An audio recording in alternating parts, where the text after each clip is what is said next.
আসসালামু আলাইকুম রহমতুল্লাহ।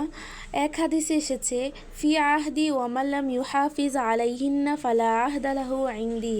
অর্থাৎ হুজুরে পাক সাল্লাল্লাহু আলাইহি সাল্লাম ইরশাদ করিয়াছেন যে, আল্লাহ তাআলা ফরমায়াছেন, আমি আপনার উম্মতের উপর 5 ওয়াক্ত নামাজ ফরজ করিয়াছি এবং প্রতিজ্ঞা করিয়াছি যে, যে ব্যক্তি এই 5 ওয়াক্ত নামাজ সময় মতো গুরুত্ব সহকারে আদায় করিবে, আমি তাহাকে নিজ দায়িত্বে জান্নাতে প্রবেশ করাইব।